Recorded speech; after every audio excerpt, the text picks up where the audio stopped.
Good morning, Tampa Bay. Good morning. What is going on? Channelside in the morning, live from the Channelside Sports Network here in very, very chilly weather, Tampa. I love when the cold fronts come through, guys. I don't I don't know how you guys feel, but I'm definitely a cold weather fan. Uh Maybe I guess because it's in my blood. I'm not really sure, but I love when it's cold outside. And I mean, you just get to throw on some different stuff. Like, I don't know. Like, we don't wear jackets year round. I know some people do, which is kind of odd. But I mean, hey, you do you, right? Like that's you do what makes you happy, and that's how we roll around in life. Um, Orlando Magic opened up their season last night. Very, very tough game, very difficult game. I was very intrigued by the game heading into it. We'll get into that in just a moment. Of course, today is Thursday, so you know what that means. NFL Pick'em Week, baby. I love Pick'em Day. You know that. I tell you that every Thursday. I want you guys hopping in the chat. I want you guys talking about what we saw with the Magic. I want you guys picking these games along with me. I know there's a delay. Can't help that. That's just how it is.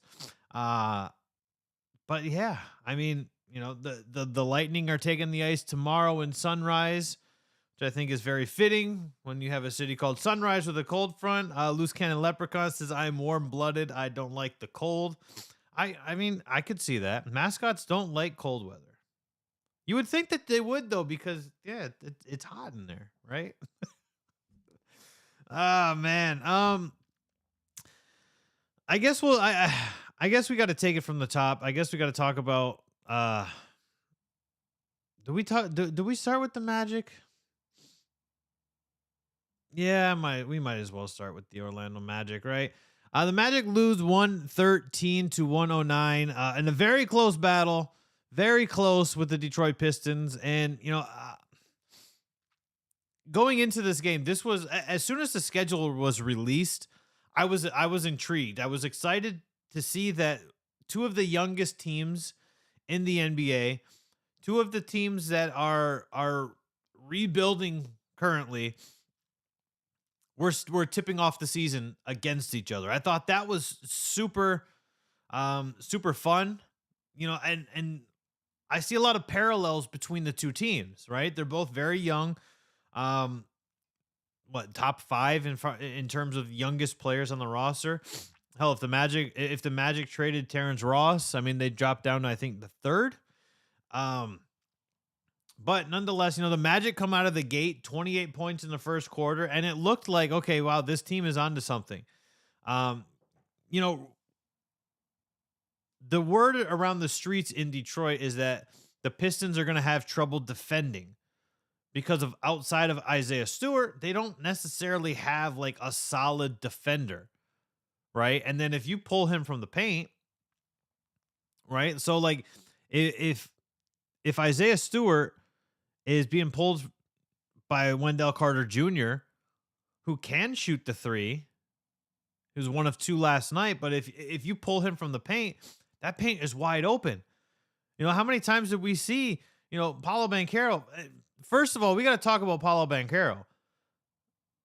27 points in his rookie debut, most in Magic history. He shot 11 of 18 from the field, 9 rebounds, 5 assists, 2 blocks, and he was, he had 4 turnovers, which I guess that's the one blemish realistically. 11 of 18 from the field for a rookie in his debut is nothing short of spectacular. I think turnovers were the theme of the game.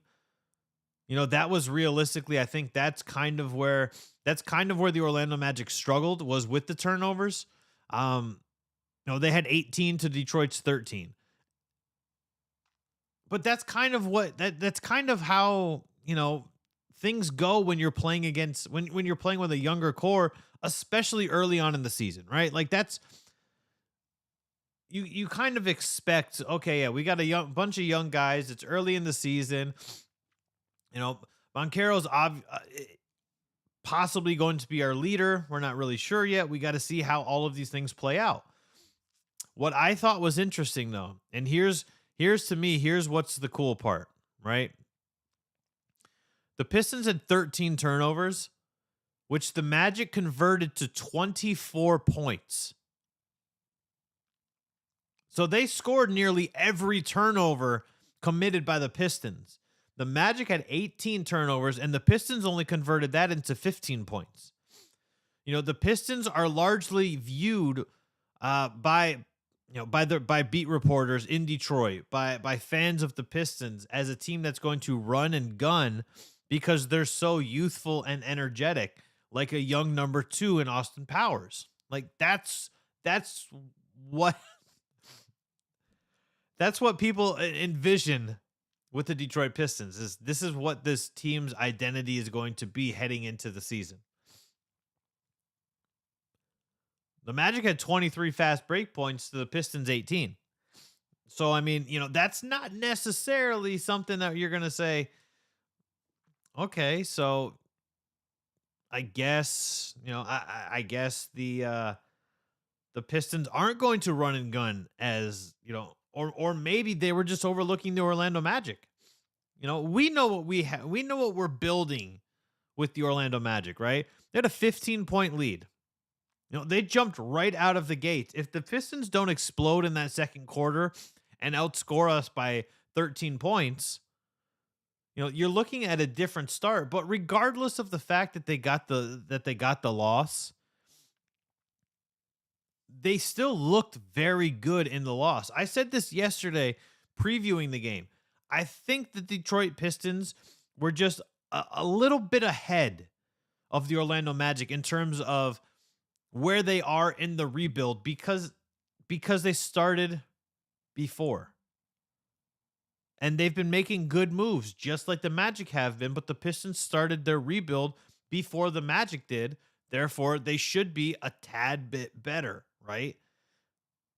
You remove Bogdanovich's career game from 3, and you're talking about a totally different game. What I thought we were going to see more of from the team, being honest, is I thought we were going to see better ball distribution. They got 21 assists to the Pistons 13 assists. I'm not necessarily, to me, that's not something that I was expecting based off of what we saw in the preseason. I thought that we were going to see, a lot better ball distribution. Franz Wagner was what, 8 of 18 from the field. I think that was the big issue for me, was the 8 of 18 from the field. I'm not a big. He had 20 points. He still looked all right, but he was a -2. Caleb Houston was -14, by the way. 0 of 3 from the field, 0 of 2 from 3. But we got contributions from Bol Bol off the bench. 10 points, 6 boards in 18 minutes. Not a bad day, there are definite positive takeaways from this. And we also have to remember Cole Anthony didn't play. He didn't play because he was sick. If you add Cole Anthony to that rotation, now we're talking about a whole different look for this Orlando Magic team. You're talking about Paolo Banchero, Franz Wagner, Wendell Carter Jr., Terrence Ross, Jalen Suggs, and then you've got Mo Bamba. Mo Bamba, not a good day at the office. 0-5 from the floor and only 2 boards. But Manu Bol's son, Bol, did his thing, and then you throw in Cole Anthony into that. Now you got with Swole Cole on there too. I mean, you're talking about all of these different dynamics, and there's a lot of positives looking at this. Clean up some of those turnovers, and this is a super, super solid team. I want to see more of that pick and roll from Franz and Dell, though. That's what I want to see. What we were watching and what we were seeing in the preseason, that's what I want to see. That's what I'm interested in. Dropping frames like a son of a bitch today. What is happening here? Oh, you know what it is? It's ESPN. I'm not kidding you. ESPN's website is absolutely terrible. This is what happens when you don't write the show at night like you're supposed to, and you're a bad business owner. Uh, all right, we're fixed now. No more jumping around. No more freezing. I'm sorry. I see some people have left. I apologize. Um, but Jalen Suggs going 8 of 11 when he had a question mark coming into the season. How is he going to perform? Is he going to elevate? Is he going to step up? You know, Franz, I think, was the only guy that I'm looking at going, I wish you would have toned it down just a little bit. I wish you would have maybe not shot as much. You know, 8 of 18 from the field. That's a huge difference in terms of this win versus this loss. It was only a 4-point game. And you know, I know this was the theme last year for this Magic team was losing close games. Was not winning in close games. I know that this was a big thing for the Magic last year. But I said I'm take this loss with a grain of salt because you know, much like a lot of us thought that the Kansas City Chiefs in the NFL were not going to be as good this season, I think a lot of people are kind of sleeping on the Pistons as well. You know, I realistically I think a lot of people are going to sleep on the Pistons, just like people are going to sleep on the Magic. But that's why I'm not taking this loss realistically to heart. You know, you had two young cores battling. The Pistons' biggest lead was 12. The Magic's biggest lead was 15. You know, they were going back and forth, and it was a fantastic, very fun game to watch. Very fun game to watch. You know, it's all you could ask for in a season opener. Obviously, we would have liked to get the W. That didn't happen, but there's, like I said, there's a lot of positive takeaways from the game, and you know, free throw shooting not bad either. 5 of 7 for Banchero. Um, Terrence Ross missed his only free throw, which was on that and one, which would have been beautiful. That would have been a fantastic 4-point play, but he missed that free throw, unfortunately. Um, just clean up the turnovers. That's all you got to do. Slow it down a little bit. Make the extra pass. Clean up the turnovers. But I'll tell you what, man. Banchero last night, he he showed us that he's ready. He showed us that he's ready to put. I know they don't do it in basketball, but he told us he's ready to put that C patch on, man. He showed us that last night. Leading the team, he almost led the team. He led the team in blocks. He led the team in points. Tied for the team for the top in assists, and he was 2 points shy of tying Dell for the most rebounds. He almost led the team in every statistical category. He made and shot the most free throws. Like, this was Banchero. I feel like it's really weird to say for a number 1 overall pick, but I realistically think that Paolo Banchero is playing. He's playing with a chip on his shoulder, which is a great trait to have. You want to play with a chip on your shoulder, but I feel like that's how he's playing this game. You know, obviously we want to see a little bit better contributions off the bench.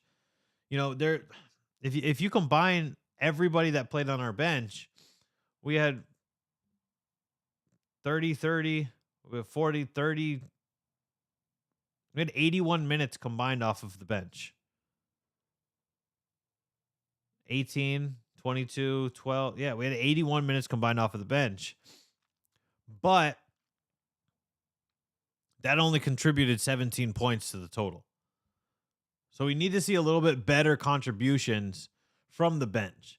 And just for reference, the Pistons had 30 points off of the bench. So they had 12 more points. You know, so this is what we need to see going forward. We need to see a little bit better ball contribution from the bench. Clean up a little bit of those turnovers, make that extra pass, you know, and get behind Paolo, man. P5, I'm telling you, he put the league on notice in my eyes, and maybe it's a biased opinion. Maybe it is biased, but I feel like he put this league on notice last night of, hey, not only was I running away with odds in my favor to win the Rookie of the Year, I'm going to put this team on my back as well. And if we can, I mean, obviously we know that he's not going to drain 27 points a night. I mean, realistically, I don't think that's possible, but I mean, you never know. All right. You only know what you know. Right now, Paolo Banchero averages 27 points per game. That's what we know as of right now. Banchero averages 27-9. Not a bad day. Sure, it's one day. It's one game into the season. But when you come in and you stamp your name and say, this is my goddamn team, I'm putting this league on notice. Everybody line up behind me. Fall in line. Let's get these W's. I mean, it's a very positive outlook for this team. It really is. And I said, you add Cole Anthony into that, and you, Loose Cannon Leprechaun, you are 100% correct. They do not miss on number one picks. They had Shaquille O'Neal. They had Chris Webber, which they traded for Anthony Hardaway, who's, I mean, let's be realistic here. Anthony Hardaway was definitely not a scrub. Take away any of those injuries, I mean, you're talking about probably going down as a top 10, top 12 point guard of all time for Penny. You got Dwight Howard, and now you've got Banchero. And here's the crazy part is Banchero outperformed all of those guys on his opening night. That is the fact. That's not my opinion. That is the statistical fact. That is irrefutable. You cannot say that he did not outperform Shaq and Howard. And you can't say that because he has and he did. This, to me, is where the promise starts. And then when you go through the roster and you see what guys contributed last night, this is where the promise continues. They use the hashtag Magic Together for a reason, and this is it. Look at that box score. And I said, I don't care that it was against the Detroit Pistons. You play who you're scheduled to play. At the end of the day, that's what you do. You play whoever your opponent is listed, that's who you're playing. They don't make their schedule. I'm super excited about what we saw from this Magic team last night. I really am. 48.8% from the field, 73.7% from free throw, which, is a little frustrating, but I'll take Banchero's 5 of 7 because that's kind of what's holding it. I guess Terrence Ross is technically holding it down more because he was 0 for 1. But regardless, there were a lot of good things that we saw from this team. They were fast. And most importantly, you could tell they're having fun. That's what look, I grew up playing basketball. I played organized basketball all the way up until college. You want to have fun when you're playing. You don't want to be out on the field on the court. Sorry. You don't want to be on the court looking like Tom Brady on the field where people are going, does this guy even want to be out here? You don't want that. These guys were having fun. They were up and down the court. There were some hard fouls. Banchero was creating his own shots. There was ball distribution. Just make the extra pass. That's going to clean up the turnovers. And we've got ourselves what we saw last night was the solid foundation for this team for the future. Does that mean that they're going into the playoffs? I've said plenty of times, I don't know if this team makes the playoffs this season. I don't know that. And the reason why I'm saying that is because I don't want to say, oh, by far, absolutely, 6th overall. This team's going to hit the 6th seed without a question. I've got no worries in my mind. I don't want to say that because I want to keep my expectations realistic. What I want this team to do is learn how to compete. I want this team to overcome the issues they had last season where they're losing close games and now they're starting to win close games and they're able to close out. Is it a little frustrating that they started out 28-17 after the first quarter and lost? A little bit. But like I said, it's a young roster. Just like the Pistons are young. Basketball's played in a game of runs. I mean, there's no other way to describe the game of basketball. It's played in a game of runs. Never in your life have you seen a basketball game just trade baskets. It's always some sort of run. 6-0 run, 18-6 run. There's always some sort of run in the game of basketball. And that's what makes it so exciting because you don't know when your time to run is coming. I'm excited for the team. Loose Cannon Leprechaun in the chat says if no injuries and we miss the playoffs, then no. Yeah. I get where you're going with that, but it's still a very young team. I still think it's a very solid foundation. I think that this has a promising year to it. Even if they don't have injuries and miss the playoffs. We rolled through and I did this earlier in the preseason. I'll pull it up right now. The Eastern Conference is here. What's hard about the Eastern Conference is you can automatically assume the Celtics, the Heat, the Sixers, the Nets, the Bucks. You can automatically assume that 5 of the playoff spots are already spoken for, right? That doesn't leave a very large window, right? The Toronto Raptors got one of their better players back for this season. That makes it difficult. The Atlanta Hawks are not a team to overlook. The Chicago Bulls can't overlook the Chicago Bulls. The Cleveland Cavaliers are going to be a good, very difficult team this year. Now that they have Donovan Mitchell on their team with Darius Garland. Like they've got the Cleveland Cavaliers, people need to make sure they're not overlooking Cleveland. That's the issue that the Magic are running into is that the East is very deep right now. If the Magic are coming in, if we've got this roster of Magic team coming in, 5-6 seasons ago, it's a completely different story because the East is still fairly wide open outside of LeBron and the Cavs. So I'm looking forward to this team learning how to compete. Like I said, that's my big thing is learning how to compete, how to close out games and trek forward so we can see the foundation being laid. I saw enough last night, if I'm being honest, and maybe it's an overreaction Thursday episode, but I saw enough last night to make me feel rejuvenated about what we're watching on the court from the Magic.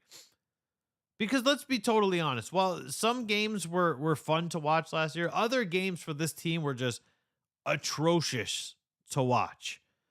They were atrocious to watch. And that's not what we want. We want fun, entertaining basketball, and we got fun, entertaining basketball last night. Are there going to be some blowouts? Realistically, probably there will be blowouts. But I don't want to see any blowouts. I don't want to see this on the losing end. I don't want to see blowouts. I want to see this team compete every single game. For all 82 games, I want this team to compete and be in every game. If you miss the playoffs and you lose every game by 6 points, whatever. I'm okay with that. Because that comes with time. Learning how to do that comes with time. I realistically want this team to go from where they were last year and get to the overcoming.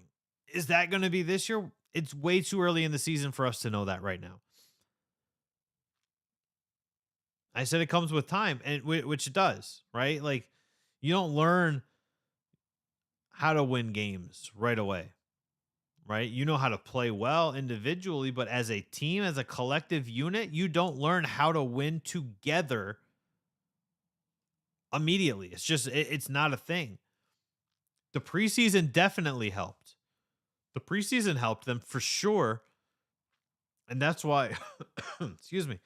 And that's why I'm such an advocate for the preseason. I'm such an advocate for the preseason, especially with a team like the Magic, because you need as much court time as you possibly can get. You need as much game time as you can possibly get so you can start building towards competing every night, winning close games, learning how to close out when you're ahead and not giving up a big lead. I mean, you see that in that's across sports, right? How many times do we see young teams in the NFL or young coaches play a bend but don't break defense? And then they end up losing the game because they were up big and they got complacent. Right? It's not like it's an unusual thing. I'm I saw enough last night to make me a believer. But you could buy your believer shirts at the Channelside Sports shop. Just go to channelsidesports.com, click on shop, and make yourself a believer. I never cheap plug our stuff. I feel like I got to start doing that more. So why not? Why not? We have some cool shirts. We don't have enough, but we've got some cool shirts. Anyway, bottom of the hour is here. You know what that means? You know what that means? We're wrapping it up. We are wrapping it up here with it's Thursday. We are wrapping it up with NFL pick'ems. But before we do that, before we jump into that, Shaq Mason, Julio Jones, Sean Murphy Bunting, and Cameron Bray were all DNPs yesterday at practice. Julio's regular day off is supposed to be Wednesday anyway. So the fact that, he logged a DNP, I think is interesting. I don't know if they're trying to hey, you'll get Wednesday off when you are regularly practicing and playing, or how they're trying to work that in there. But I take that with a grain of salt. If we're being honest, I don't know when I expect Julio Jones to take the field for the Buccaneers again. Is it going to be in Germany? I almost feel like the Buccaneers are purposely holding him out until they get to Germany to hopefully sell some extra Julio Jones jerseys.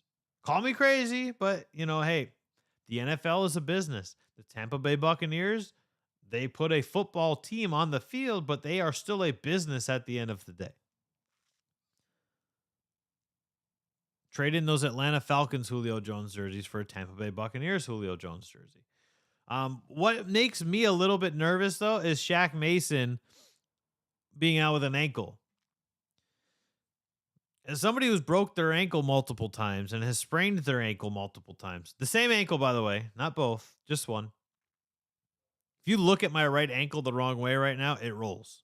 Like I tear a tendon. Every time a bell rings, an angel gets its wing. Every time you look at my ankle, I pull a tendon. This is why I avoid people. Loose cannon leprechaun. I don't want anybody looking at my ankle. But Shaq Mason being out with an ankle injury, that makes me a little bit nervous. That makes me nervous because he was one of two guys on the offensive line that was performing well this season. Out of all five guys on the offensive line, he was one of two performing well. And that's just what makes me nervous. I know we've got the Panthers on Sunday. But last week we were heading in going, I know we got the Steelers on Sunday. And how did that didn't work out so well for us, guys? I knew it was going to be a trap game heading in. I don't think this is a trap game because I feel like the Carolina Panthers are actually a 1-5 football team. I didn't feel that same way about the Pittsburgh Steelers. I was shocked that the Steelers were 1-4 heading into that game. But nonetheless, Shaq Mason being out with an ankle, that makes me a little worried. We don't know the severity of the ankle.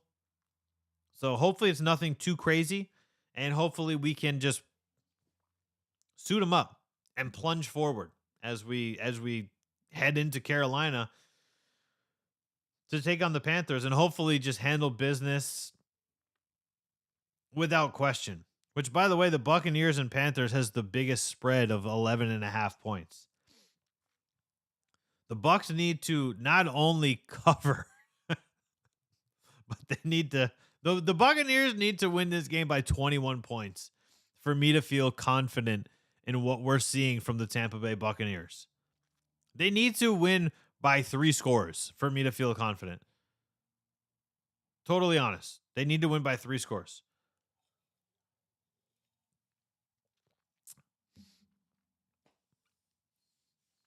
So let's get into it. Let's get into it right now.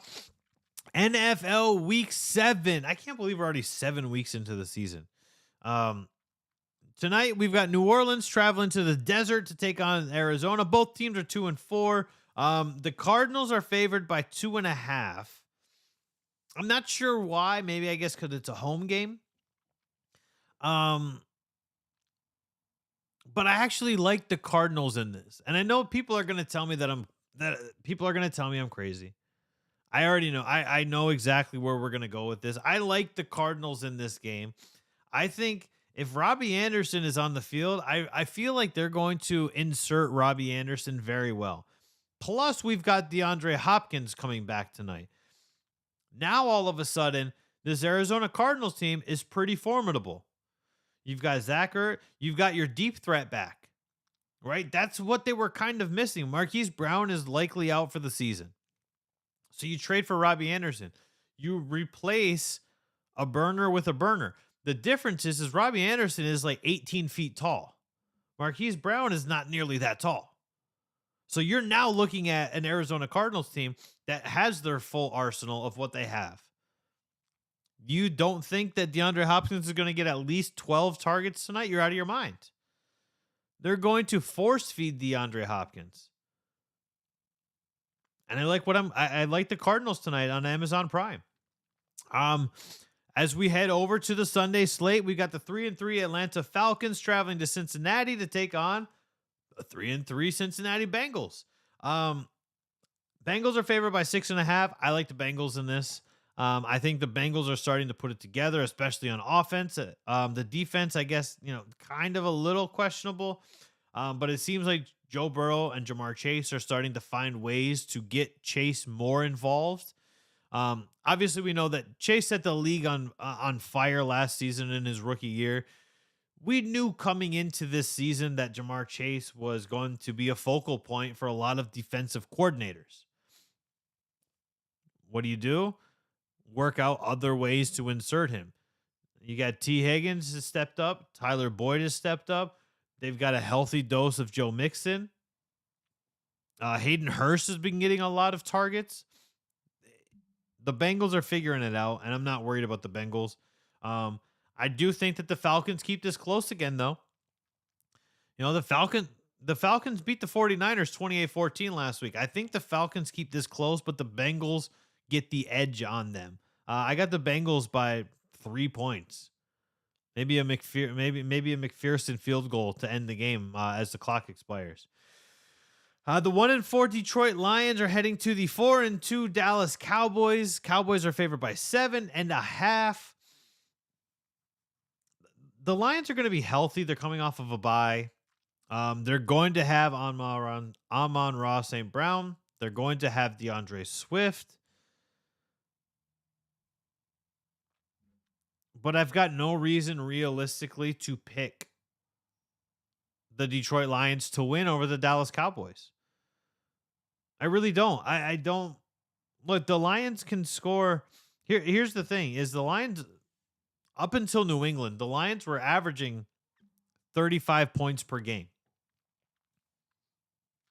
They got 0 points against the New England Patriots, whose defense isn't nearly as good as the Dallas Cowboys. You know, is the Lions' offensive line going to be able to hold up against a Micah Parsons and Lauren? Like, are they going to be able to? Possibly, but they need to figure out how to not shoot themselves in the foot. This is very indicative of the Detroit Lions over my entire lifespan. To be honest, is this team always finds ways to lose the game for themselves. And that's not what that can't happen. They can't do that any longer. They need to be better. But I do not have them picking up the win in Dallas. If they do, I will be completely shocked because I think Dallas is a very solid team. And the Detroit Lions, their defense is just absolutely atrocious. Um, it could be a big day for Zeke. I think Zeke is a hell of a lot better running back than Rashad Penny is. Michael Gallup, like there's too many weapons on Dallas on both sides of the ball. Detroit could score 40 points again, right? The Lions offense could come out and score 40 points, but the Cowboys offense could score 65 points because who's going to stop them on the Lions defense? That's the issue. AFC South divisional matchup, 3-2-1 Indianapolis Colts heading to Nashville to take on the 3-2 Tennessee Titans. Titans are favored by 2.5 points. I like the Titans solely for the fact that it's at home. That's the only reason I care for the Titans in this game is because it's at home. If it's in Indy, I don't like the Titans. I feel like Indianapolis finally figured it out. You know, Michael Pittman Jr. had a fantastic week last week. Matt Ryan got it done. Mo Alley Cox has been kind of playing, stepping up and filling in roles. Deion Johnson, while for Jonathan Taylor being out, played great. He played more Jonathan Taylor-like than Jonathan Taylor has played this season, which is a very interesting concept to think about with Jonathan Taylor's regression from what we saw last season. Until we see Jonathan Taylor come back to form, I realistically don't like the Colts in a lot of their matchups. You know, they're going to win some of the games I pick against them. Like, I'm not, but it's a crapshoot for when the Colts are going to win games. That's how I feel. 3-3 Green Bay Packers traveling to the 2-4 Washington Commanders. Packers are favored by 5.5. I'm looking for Aaron Rodgers to come out and just unleash hell on the Commanders after what happened last week at home, no less. I think that Aaron Rodgers is going to come out with a chip on his shoulder. He's going to be screaming at his guys. He's going to be shooting dirty looks at his guys in only the ways that Aaron Rodgers can. Right? Aaron Rodgers, here's the interesting part about Aaron Rodgers. He can yell, he can scream, he can do all of these things, but the camera does it from a distance. You ever notice this? The camera does this on Aaron Rodgers from a distance. When Aaron Rodgers is shooting looks at guys, you never see who he's shooting looks at. But they show the daggers. Now, when Tom Brady's doing it, you've got a camera squished into his face.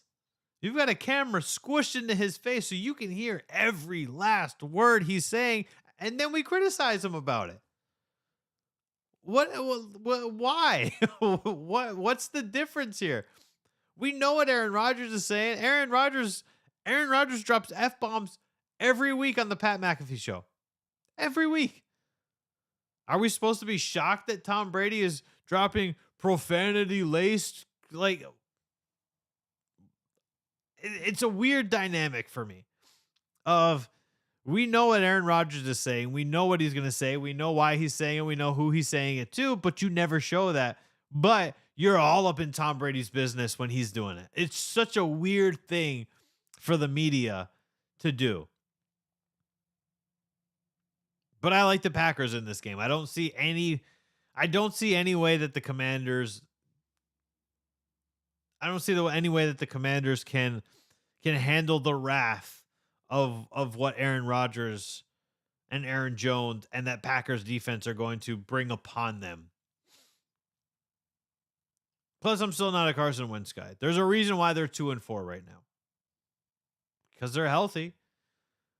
But there's a reason why they're 2-4, and I don't like it. The 3-3 Bucks, our 3-3 Bucks are going to Charlotte, North Carolina to take on the 1-5 Carolina Panthers. I'm kidding. I like the Bucks in this game because I feel like the Bucks, while they are an ugly 3-3 at this point in the season, the Carolina Panthers are an even uglier 1-5, which are the Bucks. As weird as it sounds, the Bucks are worse. What we've seen on the field, the product that we've seen on the field, the Buccaneers are worse than a 3-3 record right now. But the Carolina Panthers are a true 1-5 team. PJ Walker is not going to light up this team. We know Baker's out for a while. All you have to do, you got rid of Robbie Anderson. You've got no burner on your field, on your offense any longer. Doesn't matter if Robbie Anderson only catches 34% of his balls. You don't have that luxury anymore. That doesn't open up the field for DJ Moore any longer. So what are you going to do on offense? He's going to continue to run Christian McCaffrey to the ground? That's not a good idea. He's already been running to the ground. He's already got 1 foot in his NFL career grave because of your inabilities to surround him with anybody else on offense. I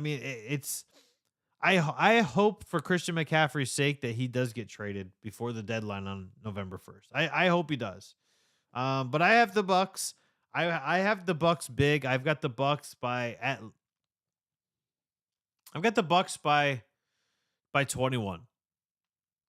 For the same reasons that I think Aaron Rodgers is going to unleash hell on the Washington Commanders, I think Tom Brady is going to unleash hell on the Carolina Panthers.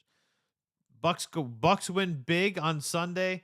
They go 4-3, 3-0 in the division, and then they keep trucking along. The 5-1 New York Giants, here's what's really weird, are traveling to Jacksonville to take on the 2-4 Jags. The Jags are actually favored by 3.5 in this game, which tells me that A, Vegas doesn't really believe in the Giants, and B, Vegas also doesn't believe that the Jags are a true 2-4 team. We've got to remember, they've put up some battles. They've had some good games this season. And then a couple of the games that the Jags lost, not that bad. They weren't egregious, terrible losses.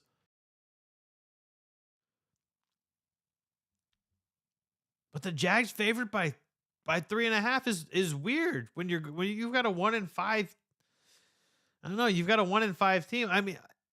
Look, if I go back and I look at the Cowboys and Lions, do I think the Jags are that much better than the Lions? I don't. But the Cowboys are favored by 7.5, and the Giants beat the Cowboys. Right? The Cowboys are favored over the Lions by 7.5. But the 1-5 Giants who beat the Cowboys are underdogs against the Jacksonville Jaguars that are 2-4. That's a weird concept to me. Take the Giants. There's no reason to believe that we don't take the Giants at this point. They've given us no reason to doubt them. As much as I like the Jags, as much as I want to like the Jags heading into every game, if I'm being honest with you, heading into the season, I had the Jags winning this game. I didn't think the Giants were going to figure it out and figure it out in such a big way to where they're 5-1 heading into week 7. But there's no reason to bet against the Giants right now. The Giants are the underdogs. Take the Giants in the money line. What the hell? Cleveland takes their 2-4 record. AFC North battle to Baltimore. to the 3-3 Ravens. Ravens are favored by 6.5. I like the Ravens. I think every week the Ravens are going to improve. Every week J.K. Dobbins works off some of that rust.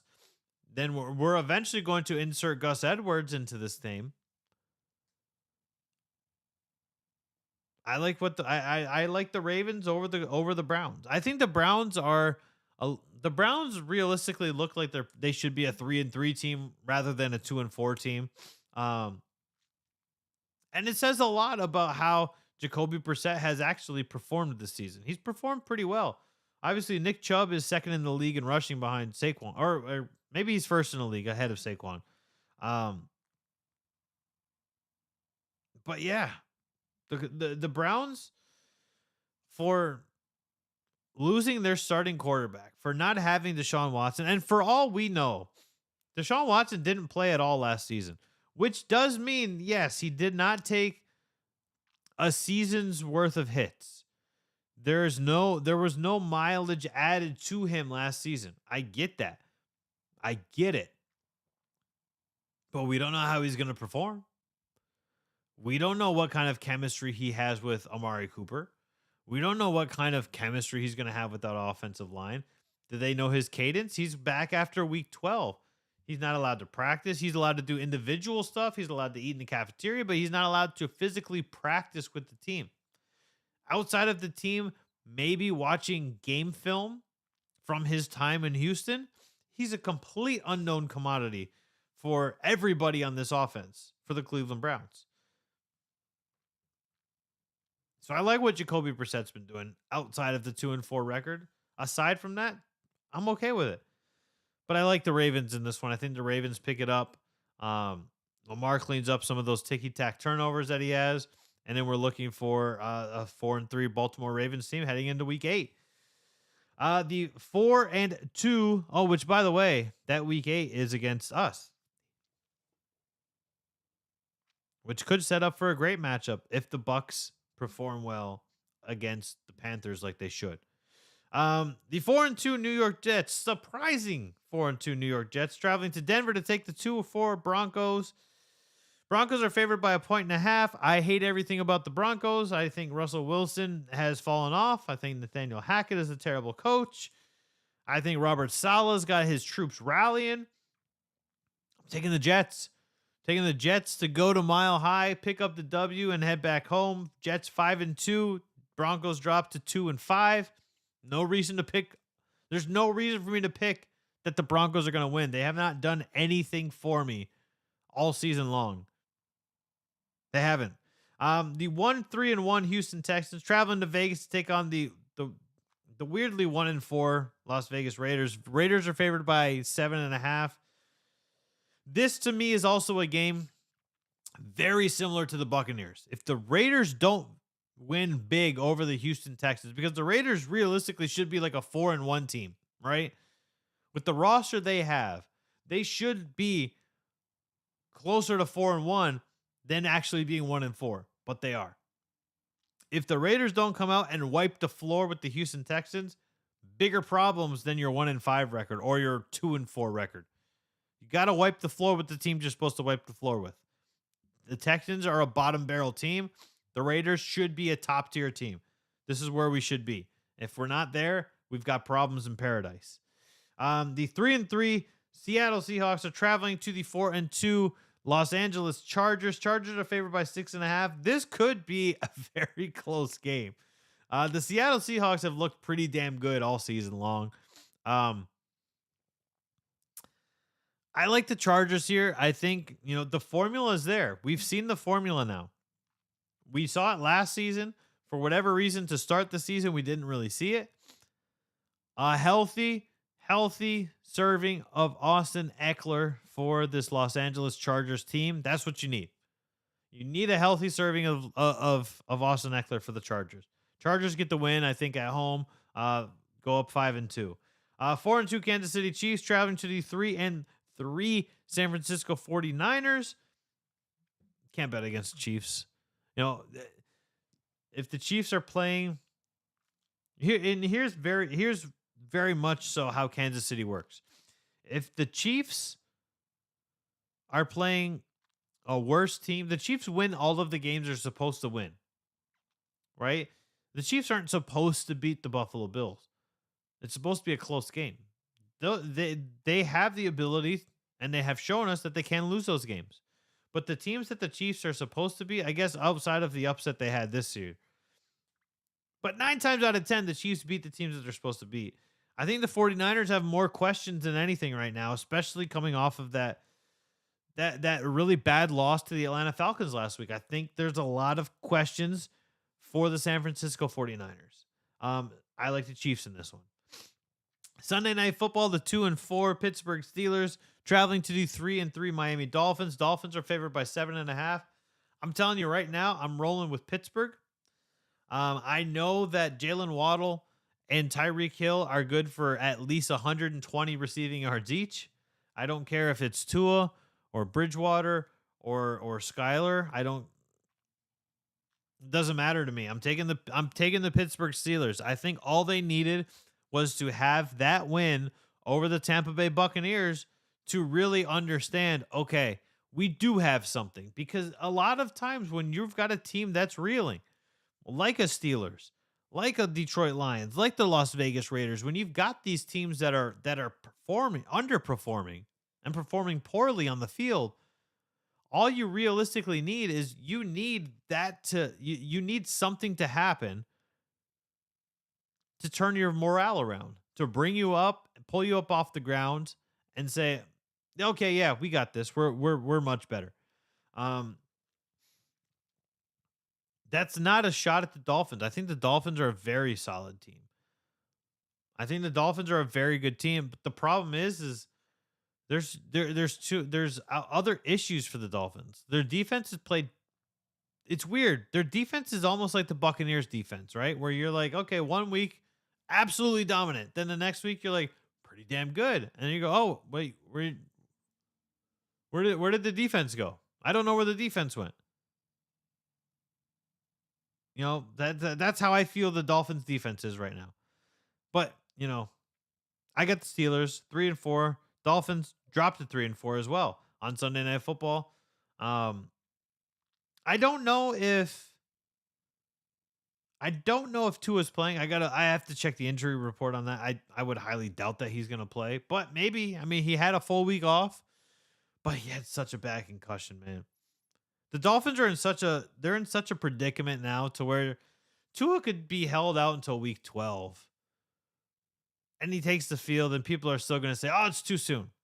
So the Dolphins are in such a weird predicament when it comes to managing Tua Tagovailoa. Monday Night Football, the 2-4 Chicago Bears and the 3-3 New England Patriots will put a bow on it for the week. Patriots are favored by 8.5. I gotta like the Patriots in this. They've had 2 barn burners. And I'm saying barn burners not for the game itself, but for their performance and their performance alone. 29-0 against the Lions. I put up 30 plus last week. I have to like what the Patriots are doing. The Chicago Bears are a very young team. They're still trying to figure it out. Everybody with the Bears is new, from the GM down. Everybody with the Chicago Bears is new. You should not have high expectations if you're a Chicago Bears fan for this season. You should be saying, I want to see certain things this season, and I want to see them build towards the future, because that's what they're doing. They shouldn't be a playoff contending team this year. And if they are, they've overachieved, and that's great. But they shouldn't be. They shouldn't be. And the Patriots should win on Monday Night Football, and I've got the Patriots winning on Monday night as well. We need the Bucs to clean up. We need the Buccaneers to clean this up on Sunday. I would look at this slate and say the Buccaneers should be one of the very, very few locks to win their game on Sunday, but I'm just not confident in this team right now. I'm not confident in the Buccaneers. I can't say that the Bucs are a lock to win over the Panthers, as bad as the Panthers are, because we just don't know what Buccaneers team is actually going to show up. I think my only if I'm looking at this entire slate, and I've got it printed out right here. If I'm looking at this entire slate, I think the only lock to win is the Cowboys over the Lions. That's if I had to pick one game where you say, "Oh, there's realistically there's no way for a team to win," because we don't know what team is going to show up. We know that we've got football is hard and it's like the military Tom Brady. Which we talked about that yesterday. What the hell does that even mean? You're not in the military, Tom. You've never been in the military. You can't use that as an example. It's ridiculous. You know what you could say is, it's hard to focus on my real life. The NFL is a lot like when I have to travel and, yes, we know Jay in the chat. I know who won't be showing up to the Bucs anytime soon. For those who don't know that, he's talking about Ryan Jensen. There was a report that came out yesterday about Ryan Jensen that he's coming back soon because he's not wearing a knee brace when he's walking around.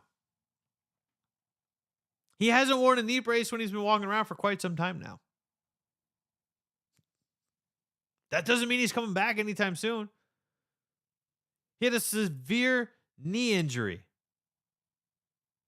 Right? Like, I don't know. Fake news. Just don't do it.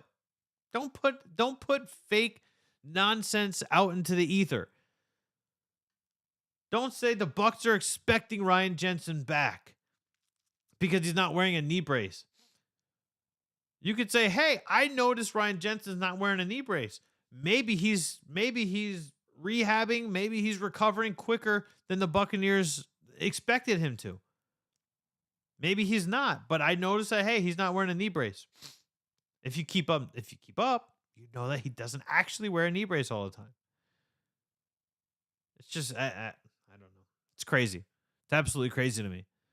You put out a report, and if you've got a blue check mark, you can expect trash clickbait websites to run with stories and create false narratives, and this is what happens.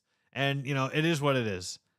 Got nothing. I've got nothing else on the Ryan Jensen situation because there is no Ryan Jensen situation. There's no situation for Ryan Jensen. There is a situation for Shaq Mason and the ankle, which is what makes me nervous. We'll have to see if he participates today and Friday, but that makes me nervous because he's the second best. He's the only. There's two offensive linemen that are actually performing well. Right? There are two offensive linemen performing well for the Buccaneers, and one of them is Shaq Mason. If we get rid of Shaq Mason, that means we're going to have to shuffle some of the offensive line. Nick Leverett's probably going to play, which is fine. I'm totally okay with Nick Leverett playing because he hasn't really done anything this season. He should have been starting for Luke Gedeke 3 games ago, and he hasn't been. But if Shaq Mason's out, that makes me worried. And that's why I cannot pick the Buccaneers as a solid lock to beat the Carolina Panthers. I can't. Because the problems for the Buccaneers is the offensive line. And if you take away one of the 5 guys or one of the 2 guys, if you take away 50% of the guys that are playing well, we're going to be in a lot of trouble, man. We're going to be in a lot of trouble. Nick Leverett's going to have to come out, and he's going to have to absolutely ball out and play out of his mind for you to feel confident about this team heading into Carolina. I don't want to hear any person after what we saw last week. I don't want to hear any person come in the comments. I don't want to have any person come in and say, it's just the Panthers. Because last week it was just the Steelers. I don't want to hear anybody saying that. I do not want to hear it. There is no team that the Buccaneers are a lock for. This right now, if you look up the Buccaneers schedule. The Bucs have the Cardinals, who are now reloaded with D-Hop. They got their burner back now that they've traded for Robbie Anderson. The Seahawks are playing well. The Saints are always tough, regardless of how the Saints are playing, because divisional matchups are tough. The Falcons are better than people expected. There is no cakewalk for the Bucks for the rest of the season. You need to blow out the Panthers by at least 3 possessions. You need to blow out the Panthers by at least 3 scores. Yeah, you just have to. But that's going to wrap it up for us on this Thursday edition. Everybody enjoy Thursday night football if you can. Not the greatest of matchups. Not the greatest, but I mean, at least the Broncos aren't in prime time, right? Hey, that's a win for us as football fans. We're gonna do it all over again tomorrow on a Fired Up Friday. We'll have Henry Yoho, our Lightning senior analyst, join us as we talk about what's happening with the Lightning, especially as they travel down to Sunrise to take on the Florida Panthers tomorrow. And yeah, we'll wrap the week up on a hot note, and we'll do it all over again tomorrow. I'm Danny. Make sure you follow us on all of the social media platforms. Just search for the Channelside Sports Network. If you're on YouTube, thank you. Tag a friend, tell a friend, hit that subscribe button, hit the bell. Keep growing, keep doing the thing. I'll see you tomorrow. I'm Danny. See ya.